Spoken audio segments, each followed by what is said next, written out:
This is the day in the life as a psychiatry resident. I am exhausted, and it was a day. And you know what? This is a perfect time, if any, to give you an overview of what it could look like. So, I'm a psychiatry resident, second year, and because of people being on vacation or the people as in attendings, I'm covering 2 to 3 units per day. Each of them have 30 patients that are forensic, are the majority unfit to do trial because of mental illness.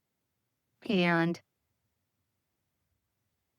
I feel like a lot of what I've been doing is when I hear patients start screaming or being upset, I'm going out there to the unit and talking with them and calming them down because part of my philosophy and everything, part of my philosophy and how I was trained is you always de-escalate verbally first and listen to them. That's a lot of times all that they need is just to listen to for you to listen to them. A lot of times they're either agitated or upset about they don't understand why they're here. A lot of them believe they don't have mental illness. Today, I had to calm someone down because their trial is on Tuesday, but then on Friday, we've been waiting for 6 months to get court-ordered medications, and they were so upset. I ended up, after listening to them and getting them to just understand, let's just do one day at a time. Right now, think about Tuesday. Court on Tuesday. If you don't want to go to court, if you don't want to talk to your court-appointed lawyer, then don't worry. This is a process we do for everyone. For people who who refuse to take medications, it's part of our treatment plan that we put in court-ordered medications, and it just took over 6 months. So thankfully, they were able to calm down. And then another patient keeps trying to, it's called elope. Elope is running away.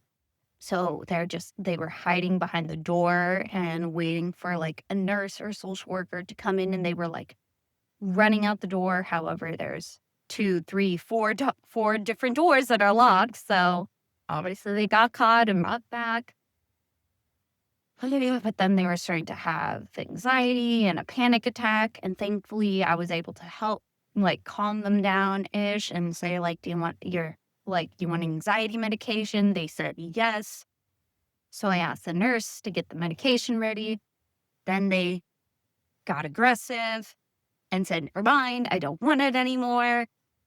And then started using racial slurs to one of our nursing techs and throwing the doors aren't connected to the wall, they're magnets, like throwing them off. So then I had to escalate from it being just like them requesting medication to a ROR, which is refuse restriction of rights medication. So then I told them to call the security guards, which I was hoping like just 2 security guards would come, but they brought, because of our unit being so, we have a lot of aggressive patients, they brought in the whole squad. So there was like at least 10 security guards coming, which then agitated the patient even more, which is why I don't call code whites unless I need to.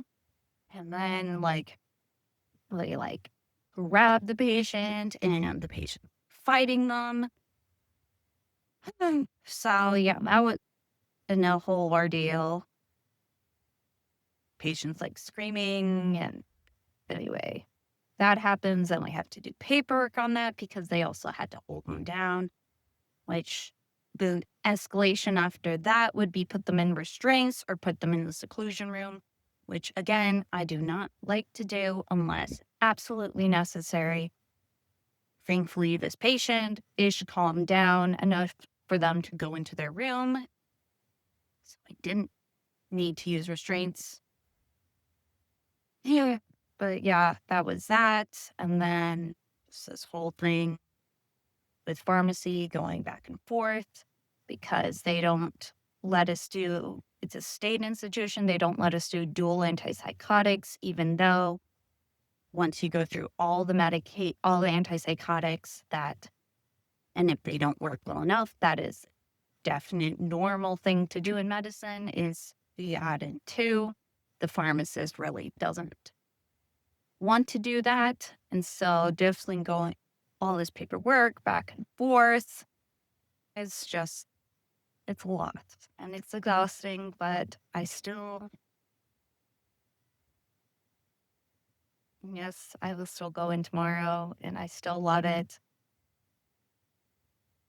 but it's exhausting on days like today where it's multiple individuals, having to keep myself calm, having to keep the staff calm, having to keep patients calm. Then also, as all the other patients are watching the patient that's becoming aggressive, I've definitely had patients that then start punching other patients, and then we have to call code white. It's just, that didn't happen today, but that happened not too long ago, maybe last week or something. But yeah, that's what a day in a psychiatry resident looks like on an inpatient, not even an inpatient psych ward. This is an inpatient forensic psych ward where one of the patients wanted to go to jail, and I had to explain to them, this is jail. It's hospital jail. And I can't make that decision when you leave, which normally I can if it was just a civil hospital psych unit. But a judge gets to decide that. And the judge will decide that once they read our paperwork of saying whether they're fit and understand their charges and understand the process.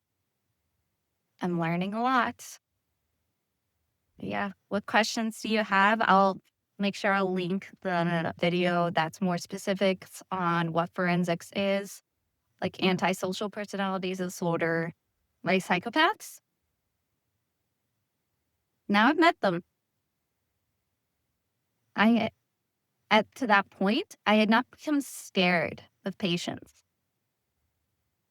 Now I have a patient that I'm scared of that yesterday was antagonizing one of the security guards. And I was just waiting for them to either jump and attack the security guard, or I was pretty close, sitting there close, and whew, yeah, that's a whole nother thing. But yeah, just a little nugget of my life in the forensics unit. I forgot to add, just to add to the fun of today, one of my patients called 911. No idea how they got the phone. They're allowed to have the phone. I don't know how they figured out how to with the special added numbers, but whatever. They call 911. They asked for the FBI and CIA because they were taken against their will. They were abducted, they said, to come here, which I guess kind of they are. They're like asking for a warrant and oh goodness. And I could not, thankfully, after listening for 10 minutes, they literally wouldn't stop talking and saying all this stuff. But I had to, unfortunately, just walk away and deal with another patient. That was the patient that then started having a panic attack.